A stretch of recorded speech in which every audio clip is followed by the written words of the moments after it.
Romantic غزلیں ہیں وہ میں پڑھتا رہتا ہوں تمام گروپس کے اندر بھی، بہت اچھی ہوتی ہیں۔ آگے 11ویں نمبر پہ ہے عظمت آرا کاشف، ان کا تعلق سیالکوٹ سے ہے۔ شعر لکھتی ہیں،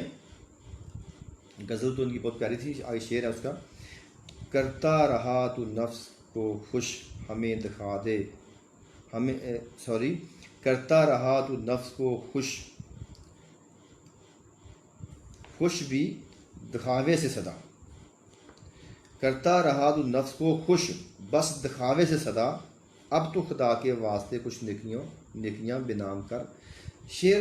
بہت خوبصورت ہے اور اس میں انہوں نے لکھا ہے کرتا رہا تو نفس کو خوش بس دکھاوے سے صدا، یعنی نفس کو خوش کیا ہے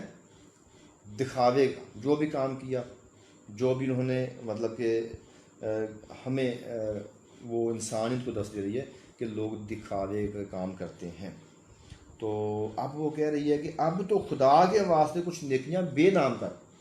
یعنی آج کا جو زمانہ ہے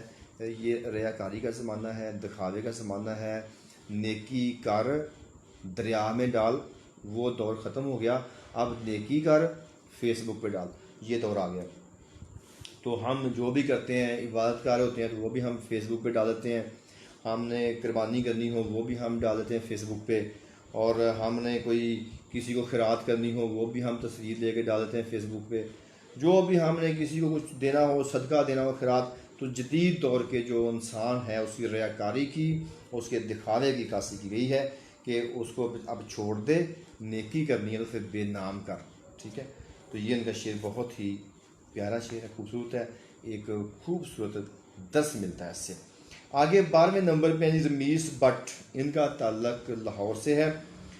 فرما رہے ہیں کہ سارا جہاں پہلے ہی کافی نفرتوں سے ہے برا، سارا جہاں پہلے ہی کافی نفرتوں سے ہے برا، الفت کی تو اب بات کر جگ میں محبت عام کر۔ تو انہوں نے جو درس دیا ہے وہ بھی محبت کا دیا، کہتے ہیں کہ زمانے میں بڑی نفرتیں ہیں،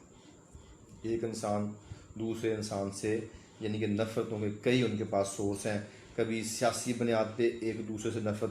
کہیں مذہبی بنیاد پر نفرت، کہیں کوئی کسی پوائنٹ آف ویو سے نفرت، تو یعنی کہ کبھی ذات پات کے، کبھی طبقاتی جو نظام ہے وہ کوئی مڈل کلاس کا ہے، کوئی لوور کلاس کا ہے، کوئی اپر کلاس کا ہے، یہ ایک الگ نفرت ہے۔ تو وہ شاعرہ جو شاعر ہیں وہ فرما رہے ہیں کہ ہمیں جگ میں نفرتیں بڑھی ہیں، تو اب ان نفرتوں کو چھوڑ کے الفت پیدا کرو اور جگ میں محبت عام کرو۔ تو محبت کا درس دیا ہے جی۔